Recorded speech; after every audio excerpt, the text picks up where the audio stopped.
Hallelujah. Praise Lord. Hallelujah. Hallelujah. Praise God. Hallelujah. प्रभु को महिमा. आमीन. सचमुच परमेश्वर भला है. आमीन. परमेश्वर भला है. और कब भला है? जब हमारा काम होता है तब भला है. जब काम नहीं होता, जब हमारा काम होता है तो भला है क्या? कब भला है? हाँ? हर टाइम भला है, हर समय भला है. आमीन. हर समय भला है. फिर काम हो ना हो फिर भी परमेश्वर भला है. आमीन. क्योंकि दावीद ने कहा कि मैंने परमेश्वर से कहा कि तू ही मेरा प्रभु है और तेरे सिवा मेरी भलाई कहीं नहीं है. आमीन. हालेलुया. आज हम प्रभु भोज के विषय में ही देखेंगे. हालेलुया. तो हम प्रभु भोज के विषय में देखते हैं. 1 कोरिन्थियों 11वां अध्याय और 23 से 25 वचन हम देखेंगे. यहाँ पौलुस को जो बात प्रकाशन में पहुंचाई गई, क्योंकि प्रभु भोज जब हुआ था, पहला प्रभु भोज, प्रभु ने जब प्रभु भोज लिया था तब पौलुस वहां नहीं था. उसको नहीं था वहां, वो नहीं था. 12 में वो नहीं था. 12 चेले थे ना, उसमें से भी एक यहूदा उठकर फिर बाद में चला जाता है. जब यीशु मसीह कहता है जो मुझे पकड़वाया देने वाला है, और तो लोग कहते हैं कौन, क्योंकि वहां उस समय वो फसल का समय था और उसके पहले खाना साथ में खाते थे.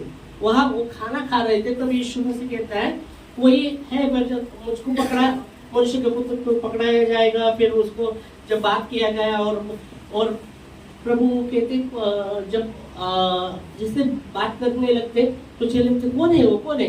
तो यीशु मसीह के थाली में वो यहूदा खा रहा था. जो मेरे थाली में खा रहा है वही मुझे पकड़ाया.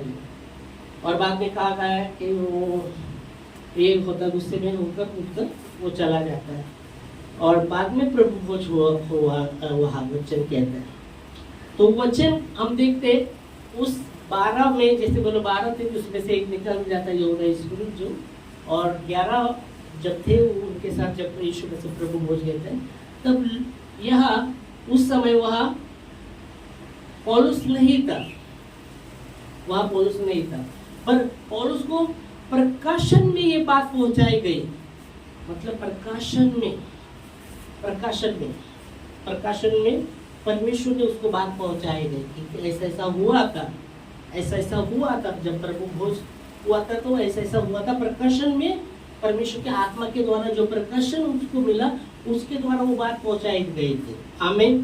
तो वही यहाँ आप देखेंगे तो वो कहता है 1 कोरिन्थियों उसका 11वां अध्याय 23 से हम पढ़ेंगे.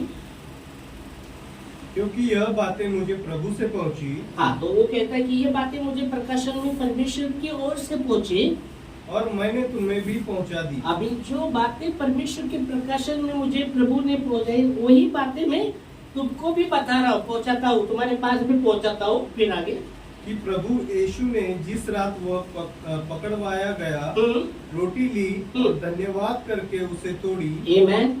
हाँ, ओके. तो यह हम जब देख रहे हैं, हम 2 हफ्ते से धन्यवाद के विषय में ही प्रीच हमारा हो रहा है. 2 संडे से धन्यवाद के विषय में हम देख रहे थे. धन्यवाद के विषय में गए बार भी हमने धन्यवाद के विषय में प्रभु ने जब हमने देखा था, धन्यवाद के विषय में हमने देखा था. धन्यवाद और प्रार्थना के विषय में हम जब देख रहे थे तो धन्यवाद का ही विषय हमारा चल रहा है 2 हफ्ते से. अब यहाँ भी आप देखेंगे तो पौलुस कहता है जो बातें परमेश्वर की प्रकाशन में मुझे पहुंचाए, परमेश्वर की ओर से मुझे पहुंचाए, वही बातें मैं तुम्हें पहुंचाता हूँ. और जिस रात यीशु मसीह पकड़ाया गया उसने रोटी ली पकड़ने के पहले और क्या किया? धन्यवाद के साथ तोड़ी. वहां का गया. हमने भी जब देखा था 5000 भेंट थे, तभी भी यीशु मसीह के पास जब वो एक व्यक्ति का खाना था, वो लड़के का, जब उसके हाथ में दिया जाता है और यीशु मसीह लोगों को कहता है, उसके चेलों को कहता है 50-50 की पंक्ति में बैठाओ. और वो जब लेता है धन्यवाद करके तोड़ता है और बाइबल कहती है वो बढ़ता ही गया। हमें हालेलुया। लाजर के विषय में भी हमने देखा था कई बार। लाजर के विषय में यीशु मसीह ने कहा, पिता धन्यवाद, तूने मेरी सुनी पहले ही। और फिर यीशु मसीह कहते हैं, ये बात तो हमेशा मेरी सुनता है, पर ये बातें इसलिए क्यों बताता हूँ कि वो लोग जो उसके पास खड़े थे वहाँ उस जगह में, कि वो भी विश्वास करे। तो प्रभु चाहता है कि हर एक व्यक्ति विश्वास करे परमेश्वर, क्योंकि बाइबल कहती है कि प्रभु चाहता है कि किसी का भी नाश ना हो, पर सबको मन फिराव का अवसर मिले और वो विश्वास करे, वो जीवन को पाए। हालेलुया। और जैसे यीशु मसीह ये कह के लाजर को बुलाता है, और वो लाजर जो 4 दिन मरा हुआ लाजर जिंदा होकर वो बाहर आता है। हालेलुया। तो यहाँ भी आप देखेंगे तो यीशु मसीह जब चेलों को बिठाया, रोटी ली, पौलुस बता रहे हैं कि जो बातें प्रभु ने मुझे प्रकाशन में पहुंचाई वही बातें तुम्हें मैं बताता हूँ। तो वो कहते, उसने रोटी ली और धन्यवाद करके तोड़ी, आमीन। और आगे और कहा कि यह मेरा देह है, ये मेरा देह है, जो तुम्हारे लिए मेरे स्मरण के लिए यही जो तुम्हारे लिए है, मेरे स्मरण के लिए यही किया करो। हाँ, तो पहली बात हम देखते हैं, मैंने पहले भी बताया था, याद करके मालूम। तो पहली यह वचन से हमको मिलता है, उसके स्मरण में, उसकी याद में प्रभु भोज हम क्यों करते, उसके स्मरण में। ये वचन में वो कहा गया कि उसके स्मरण में, उसकी याद में ये किया करो। वो कहता है, कौन कहता है? प्रभु। मेरे याद में, मेरे स्मरण में ये किया करो। तो पहली बात आप देखते उसको स्मरण, जब प्रभु भोज हम करते हैं उसको स्मरण करते हैं। हालेलुया। स्मरण करते हैं कि उसने जो भी हमारे लिए किया वो अद्भुत है, वो अद्भुत है। Hallelujah, praise the Lord. तो उसके याद में, क्योंकि प्रभु नहीं चाहता कि हम उसके बलिदान को भूलें, क्योंकि मनुष्य का स्वभाव है भूलना। मनुष्य ना भूल जाता है। फिर वो कुछ उपकार हो सकते हैं या कुछ ऐसे हम देख सकते, तो भूल जाने का मनुष्य का स्वभाव है। पर यहाँ प्रभु नहीं चाहते कि हम भूलें उसके बलिदान को। आमीन। जब तक वो ना आए, वो बाइबल कहती है जब तक ना आए हमें करते रहना है। दूसरा, जब आगमन प्रभु का जब तक होता नहीं तब तक हम कलीसिया में इसलिए प्रभु भोज करते रहते हैं। हालेलुया। प्रभु भोज कभी कभी कोई ओके, तो कलीसिया में प्रभु भोज होता रहता है। कभी कभी महीने में 2 बार भी किसी कलीसिया में होता है, 2 बार भी। हम भी पहले 2 बार भी देते थे, अभी महीने में 1 बार भी होता है। और दूसरे कुछ है पंथ जो कहते कि बर्थडे कब होता है, साल में 1 बार होता है, फिर प्रभु भोज कैसे ऐसे करते थे। ऐसे भी पंथ है दुनिया में जो बोलते ऐसे नहीं होना चाहिए, वैसे भी। तो ऐसे पंथ भी, पर हमें ध्यान देना क्यों, उसके याद में, उसके स्मरण में। हर दिन भी कर सकते, हर हफ्ते में भी कर सकते, ओके, उसका कुछ ये नहीं है। आमीन। हालेलुया। उसके स्मरण में करना है, तो साल में 1 बार करना ऐसा नहीं है, ओके। तो हर हफ्ते में भी कर सकते हैं। Praise God. खुश नहीं आप? खुश नहीं क्या? हाँ, बोले हर हफ्ते में भी कर सकते हैं, मैं बोला। आमीन, कर सकते हैं। Praise God. तो उसके याद में, तो लुका की किताब में हम आते हैं वापस। लुका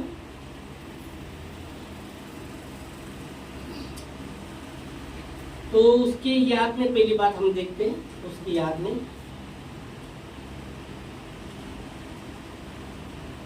लुका 22वां अध्याय 19 वचन, नहीं 22 19 पढ़ो, 22 के 19 में। फिर उसने रोटी ली, फिर यीशु मसीह ने रोटी ली। अभी यहाँ लुका कह रहा है, फिर यीशु मसीह ने रोटी ली और धन्यवाद करके तोड़ी। यहाँ भी वो बता रहा है कि अभी पौलुस ने जो प्रकाशन परमेश्वर ने उसको बताया प्रभु ने। अभी यहाँ भी लुका था, क्या हुआ? लुका था, प्रभु भोज हुआ तब लुका था क्या? नहीं था क्या था? हाँ? लूका था क्या? तो उसका सहकर्मी था। हाँ, लूका भी नहीं था, और फिर भी वो उसको भी शायद परमेश्वर के प्रकाशन में बोला रहेगा, या वो उसके साथ में जो है उसने बताया रहेगा, जैसा इसका और उसका सहकर्मी, मतलब पौलुस ने बताया रहेगा, जैसा वो बोलते हैं प्रकाशन में जो बातें मुझे पहुंचाई मैं भी तुम्हें बताता हूँ, तो उसका सहकर्मी मतलब यहाँ पौलुस ने उसको बताया रहेगा। ओके, क्योंकि जो बातें प्रभु ने बताई मैं तुम्हें भी बताता हूँ। तो वहाँ भी अब यहाँ भी लूका कहता है कि उसने रोटी ली और धन्यवाद करके तोड़ी और उनको यह कहते हुए दी कि यह मेरी देह है, हाँ, जो तुम्हारे लिए दी जाती है। ये मेरी देह है तुम्हारे लिए दी जाती है, मेरे स्मरण के लिए यही किया करो। मेरे स्मरण के लिए यही किया करो। आमीन। और उसमें वही बता रहे, और वो जब आप देख सकते तो उसके स्मरण में ये किया करना। दूसरी बात, वापस हम आते यहाँ 1 कोरिन्थियों 11वां अध्याय में क्या दूसरी बात है, परमेश्वर की घोषणा परमेश्वर की घोषणा में ये किया करना है। हम आगे पढ़ते हैं, चलो 23 वचन पढ़ा, पूरा पढ़ा आपने? हाँ, चलो पूरा पढ़ के आगे तक 24 भी पढ़ देंगे। और धन्यवाद करके तोड़ी और कहा कि यह मेरी देह है, जो तुम्हारे लिए है, मेरे स्मरण के लिए यही किया करो। इसी रीति से उसने बियारी के पीछे कटोरा भी लिया और कहा, यह कटोरा मेरे लहू में नई वाचा है, जब कभी पियो तो मेरे स्मरण के लिए यही किया करो। आगे, क्योंकि जब हो गया 25 हो गए, हाँ ओके, 26 भी पड़ेगा। क्योंकि जब कभी तुम यह रोटी खाते हाँ, और इस कटोरे में से पीते हो, तो प्रभु की मृत्यु को जब तक वह न आए प्रचार करते हो। तो दूसरी बात हम देखते हैं परमेश्वर की घोषणा में, परमेश्वर के प्रचार के घोषणा में, मतलब उसकी मृत्यु की प्रचार की घोषणा में ये करते रहते हैं। हालेलुया। तो परमेश्वर की घोषणा में, उसके परमेश्वर का प्रचार की घोषणा में ये करना। दूसरी बात हम देखते हैं। तीसरी बात सहभागिता में ओके, सहभागिता में ये हमें करते रहना है। और इसलिए बाइबल कहती है सहभागिता बहुत ही इम्पोर्टेंट है। और बाइबल कहते हैं जैसे जैसा वो दिन नजदीक आता है, इब्रानियों में लिखा गया है, अधिक इकट्ठा होना न छोड़ो, क्योंकि लोग कहते थे कि इकट्ठा होना छोड़ देते, तो इकट्ठा होना न छोड़ो। जैसे जैसा वो दिन आता है, इब्रानियों 10वां अध्याय अगर आप पढ़ते हैं 10 के 24-25 में, 24-25 में मिलेगा। इब्रानियों 10 24 में ही मिलेगा, खास करके 24 या 25 में पढ़ सकते हैं। और एक दूसरे के साथ इकट्ठा होने न छोड़े। कितना पढ़ रहे? 24 पढ़ रहे? 25 ओके, 25 में। हाँ, तो एक दूसरे के साथ इकट्ठा होना न छोड़े, जैसे कि कितनों की रीति है। हाँ, पर एक दूसरे को समझाते रहे। हाँ। और जो उस दिन को निकट आते देखो, क्यों और भी अधिक यह किया करो। हो, और भी अधिक किया करो सहभागिता में। तो सहभागिता में यहाँ वचन कहते हैं, जैसा वचन में हम देखते हैं इकट्ठा होना न छोड़ो। सहभागिता के विषय में बात कर रहे हैं कि कितने लोगों की रीत है कि इकट्ठा होना छोड़ देते, पर यहाँ वचन कहते हैं इकट्ठा होना न छोड़ो। और जैसे जैसा वो दिन नजदीक आता है, यीशु मसीह आने वाला है। आमीन। यीशु मसीह बादल पर आने वाला है दूसरे आगमन में। और यीशु मसीह ने कहा, जब तक मैं ना आऊँ मेरे याद में ये किया। जिस तरह दिन वो निकट आता है, और भी इकट्ठा होना न छोड़ो, यहाँ वचन कहता है। आमीन, हालेलुया। तो सहभागिता में 1 कोरिन्थियों 10 के 16 वचन में हम देखेंगे। 1 कोरिन्थियों 10 के 16 वचन। वो धन्यवाद का कटोरा जिस पर हम धन्यवाद करते हैं। वो धन्यवाद का कटोरा जिस पर हम धन्यवाद करते हैं। क्या मसीह के लहू की सहभागिता नहीं? क्या मसीह के लहू की सहभागिता नहीं? फिर आगे, वह रोटी जिसे हम तोड़ते हैं, क्या वह मसीह के देह की सहभागिता नहीं? क्या उसके देह की सहभागिता नहीं? तो सहभागिता के विषय में 16 वचन आपने पढ़ा, सहभागिता विषय में। सहभागिता जब हम इकट्ठा होते हैं, बाइबल कहते हैं वो मसीह सर है, हम उसके अंग है। वो सर है, हम उसके अंग हैं। तो जब सहभागिता उसमें जुड़ना, और इसलिए यहाँ पौलुस समझाते जो कटोरा धन्यवाद करके हम जो कटोरा उस पर धन्यवाद करते, धन्यवाद का कटोरा उस पर धन्यवाद करते, फिर वो देह के विषय में जो उसके ऊपर धन्यवाद करते, वो मसीह की सहभागिता नहीं क्या? तो सहभागिता में इकट्ठा होना बहुत ही जरूरी है, मसीह की सहभागिता में। आमेन, हालेलुया। तो हम देखते जैसे उसके स्मरण में, दूसरे उसके परमेश्वर की घोषणा में, उसके पश्चात की घोषणा में करते रहना।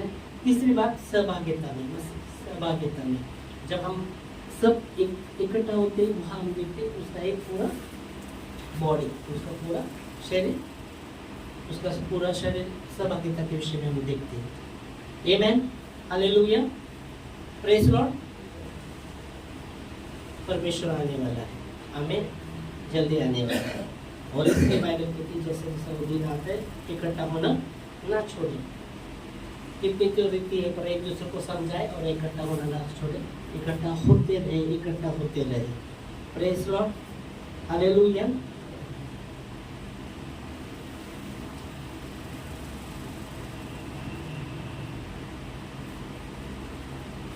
देखो हमारा पुराना जीवन क्रूस पर चढ़ाया गया है, मसीह के क्रूस पर हमारा पुराना जीवन चढ़ाया गया है, और नया जीवन यीशु मसीह के द्वारा हमें मिला है।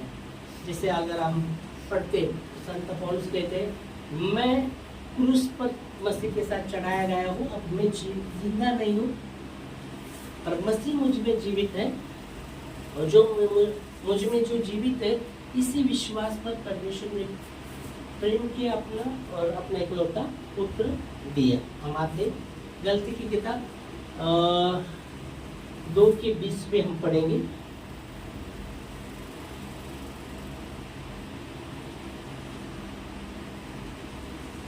मैं मसीह के साथ क्रूस पर चढ़ाया गया हूँ, और अब मैं जीवित न रहा पर मसीह मुझ में जीवित है, और मैं शरीर में अब जो जीवित हूँ तो केवल उस विश्वास से जीवित हूँ जो परमेश्वर के पुत्र पर है, जिसने मुझसे प्रेम किया और मेरे लिए अपने आप को दे दिया।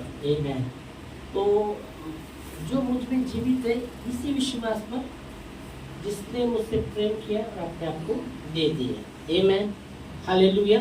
तो हमने देखते कि पुराना जीवन क्रूस पर चढ़ाया गया और नया जीवन यीशु मसीह के द्वारा। वो कहता है अब मैं जीवित नहीं रहा पर मसीह मुझ में जीवित है, और जो मेरे जीवित है इसी विश्वास पर यीशु मसीह के ऊपर के विश्वास पर, जिसने मुझसे प्रेम किया अपने आप को दे दिया। Hallelujah, praise Lord. देखो यीशु मसीह जीवन की रोटी है, यीशु मसीह ने खुद कहा यूहन्ना 6:35 में 35-48 में वो कहता है कि मैं ही जीवन की रोटी हूँ। 35 पढ़ेंगे कहते और 48 में पढ़ेंगे, खास करके 35 से 38 पढ़ेंगे। चलो यूहन्ना 6 35 से 38। यीशु ने उनसे कहा जीवन की रोटी मैं हूँ, जो मेरे पास आएगा वह कभी भूखा न होगा। ओ, जीवन की रोटी मैं हूँ और जो मेरे पास आएगा वो कभी भूखा ना होगा, और जो मुझ पर विश्वास करेगा वह कभी प्यासा न होगा। परंतु मैंने तुमसे कहा कि तुमने मुझे देख भी लिया है, तो भी विश्वास नहीं करते। जो कुछ पिता मुझे देता है वह सब मेरे पास आएगा, उसे मैं कभी न निकालूंगा। 38 पढ़ा।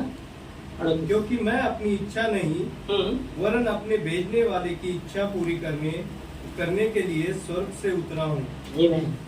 तो वचन कहता है जीवन की रोटी मैं हूँ, और बाद में वो कहते हैं मेरी इच्छा नहीं है, परमेश्वर की इच्छा पूरी करने के लिए मैं स्वर्ग से उतरा हूँ। और 48 वचन पढ़ेंगे तो जीवन की रोटी मैं हूँ। जीवन की रोटी मैं हूँ, ईश्वर से कहता है जीवन की रोटी मैं हूँ। और वचन कहते हैं जो मेरे पास आएगा वो कभी प्यासा नहीं होगा, भूखा नहीं होगा। आमीन। बाइबल कहती है जब उस सामने स्त्री को कहता अगर तू परमेश्वर के वरदान को जानती और तू ये भी जानती तुझसे जो बात कर रहा है तो तू वो जल मांगती, मुझसे जो जल मांगती, और मैं जो जल दूंगा जो पिएगा वो कभी भी प्यासा नहीं होगा, यीशु मसीह ने कहा। आमीन। सामर्थ्य को कहा ना कुएं के पास यीशु मसीह याकूब के समय हुआ था, वो दोपहर के समय यीशु मसीह वहां जाकर बैठता है और दोपहर के समय सामर्थ्य भी वहां पानी भरने को आते रहते। तो यीशु मसीह उसको कहता है तू परमेश्वर के वरदान को, आगे बहुत सी बातें वहीं पर खास करके हुआ कि तू परमेश्वर के वरदान को जानते और ये भी जानती तुझसे जो बात कर रहा तो मुझसे वो जल मांगती और वो जल में जो दूंगा वो जो कोई पिएगा वो कभी प्यासा नहीं होगा। Hallelujah, praise God. और यहाँ वचन कहता है जो मेरे पास आता है जो जीवन की रोटी मैं दूंगा वो कभी भूखा नहीं होगा और उस कटोरे में से जो पिएगा वो कभी प्यासा नहीं होगा। आमीन, हालेलुया। तो यह वचन अब जब हमने देखा है यीशु मसीह कहता है मैं ही जीवन की रोटी हूँ। आमीन। हमने 26 पढ़ा, 1 Corinthians 11 के 26 में हमने पढ़ा है। 27 में हम खास करके 26 पढ़ा, एक वचन पढ़ेगा और 1 Corinthians 10 के 17 में पढ़ेंगे। 16 पढ़ा हमने, 17 में पढ़ेंगे। चलो फिर आगे जाएंगे। इसलिए कि एक ही रोटी है, एक ही रोटी, इसलिए कि एक ही रोटी है, सो हम भी जो बहुत है, हाँ, एक देह है। एक देह है, हमने देह बारे अभी थोड़ी पहले देखा, एक देह है। फिर क्योंकि हम सब उसी एक रोटी में भागी होते हैं। हाँ, उसी एक रोटी में भागी होते हैं। मसीह यीशु मसीह के जीवन की रोटी में वो कहता है क्या हमने पढ़ा कि एक ही देह है, उसमें हम उसे एक ही बॉडी है, उसमें हम अंग है, एक ही देह और उससे एक ही रोटी है, उसमें हम भागी होते हैं। आमीन, हालेलुया।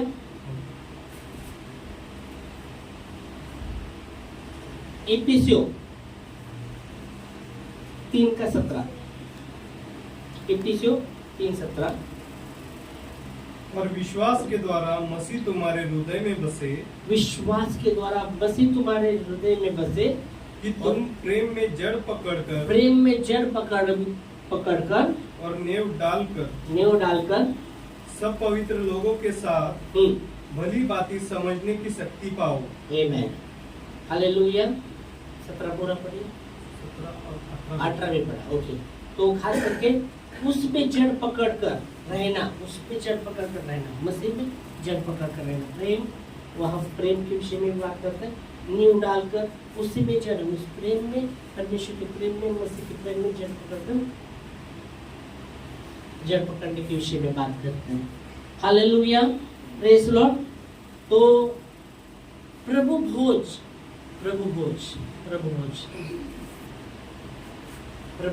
यीशु मसीह ने प्रभु भोज के विषय में बात की। और जैसा हमने 1 Corinthians 11 के 26 में पढ़ा है, 27 में तो पढ़ते तो वो कहता है इसमें योग्य रीति से हमें भाग लेना है, अयोग्य रीति से नहीं, पर योग्य रीति से उसमें हमें भाग लेना है। 1 Corinthians 11वां अध्याय 26 पढ़ा, 27 में हम आते। इसलिए जो कोई अनुचित रीति से उसमें भाग लेता है तो क्या होता है? अनुचित रीति से प्रभु की रोटी खाए या उसके कटोरे में से पिए, दूसरा वह प्रभु की देह और उस और लहू का अपराधी ठहरेगा। तो क्यों बाइबल की आगे जाके 28 में पढ़ेगा। इसलिए मनुष्य अपने आप को जांच ले और इसी रीति से इस रोटी में से खाए और इस कटोरे में से पिए। क्योंकि जो खाते पीते समय प्रभु की देह को न पहचाने वह इस खाने और पीने से अपने ऊपर दंड लाता है। ओके, तो आगे जाके वो फिर इसे कहते हैं इसलिए तुम में बहुत से सो गए और बहुत से कमजोर भी है, ऐसा आगे जाके कहते हैं। तो खास करके 27 में योग्य अयोग्य नहीं, योग्य रीति से हमें उसमें भाग लेना है। योग्य रीति से, योग्य रीति से प्रेज़ गॉड। योग्य रीति क्या है हो सकती है, चलो बोलेंगे। योग्य रीति से भाग लेंगे, योग्य रीति से। कुछ योग्य अयोग्य रीति क्या हो सकती है। कुछ लोग है ना, अयोग्य का एक उदाहरण बताते तो कुछ लोग अरे आज प्रभु भोज लेना चलो, बाकी दिन तो चर्च को आएंगे ही नहीं, प्रभु जी ने चलो बाबा। अयोग्य रीति, योग्य रीति नहीं है, योग्य रीति नहीं, अयोग्य रीति हो। कुछ देखो, एक संडे मेथोडिस्ट चर्च का बात करता था, वो वहाँ एक भाई का विश्वासी था, उधर काम करता बोला पहिला रविवार आहे ना एवढं गर्दी पडती ना म्हणलं चर्चमध्ये, एवढी गर्दी, एवढं काय करू आपण की प्रभु वजे वॉचमैन का काम करता था, वो बता रहा था उनको। तो इतने लोग आते ना पहला रविवार को ना प्रभोजे और बाकी संडे को कम ही लिखते। तो वो योग्य रीति नहीं, अयोग्य रीति हो गई। योग्य रीति क्या है, नहीं जाना है, मुझे जाना है। नहीं तो भी क्या प्रसाद जैसा, आज प्रसाद है चलो, मंदिर जैसा हो जाएगा, आज प्रसाद मिलने वाला है चलो। नहीं, योग्य रीति से बात, अयोग्य रीति से नहीं। कभी कभी हो सकता है कुछ प्रॉब्लम आगे नहीं आए, चलो वो हो सकता है, पर हमेशा ऐसा हो रहा है तो प्रॉब्लम वहाँ है योग्य रीति से। वचन बता रहा हूँ मैं, किसको ये क्लेम नहीं कर रहा, पर वचन जो है बता रहा हूँ। और आगे और ऐसा भी कहते हैं कि किसी के प्रति आपके अंदर आएंगे ना, पहले ये जैसे उदाहरण नहीं बोला, ये बात है कि योग्य रीति से। दूसरी बात बोलो, क्या बोल रहे दूसरी बात? नहीं, अयोग्य किसी के प्रति अगर कुछ हुआ, आपके मन में किसी के प्रति कुछ है बाबा, उसको क्षमा नहीं करते हैं, और उसमें भी आप बोल सकते नहीं। योग्य रीति, परमेश्वर ने क्षमा किया, प्रभु कहते तुम भी क्षमा करो, हमें क्षमा करना है, योग्य रीति से भाग लेना। और भी बहुत से ऐसे कारण हो सकते अयोग्य रीति से भाग लेना, क्योंकि आगे जाके वो वचन कहता है कि वो खाने से पीने से तुम पर दंड लाएंगे। तो योग्य रीति से हमें भाग लेना है, ये सीखना है, योग्य रीति से भाग लेना। हमें योग्य रीति से, प्रेज़ गॉड। तो धन्यवाद देंगे इस वचन के लिए, और इस समय हम प्रभु भोज में भी भाग लेंगे। उसके पहले अपने आप को जांचेंगे, और यीशु मसीह के अगर दूर है यीशु मसीह से, तो सच्चे से पश्चाताप करके प्रभु में आपके करीब आना चाहते हैं, करीब रहना चाहते हैं। आमेन, हालेलुया। वो राह देखते हैं। आमेन। इस समय हम खड़े होंगे और योग्य रीति से हम भाग लेंगे। धन्यवाद देते खुदावन परमेश्वर आपके वचनों के लिए, धन्यवाद देते कि आपके स्मरण में प्रभु भोज आपने कहा मेरे स्मरण में ये किया करो, जब तक मैं ना हो मेरे स्मरण में ये किया करो। और इब्रानियों में कहा गया कि जैसे जैसा वो दिन नजदीक आता है और भी इकट्ठा होना ना छोड़ो। आप प्रभु परमेश्वर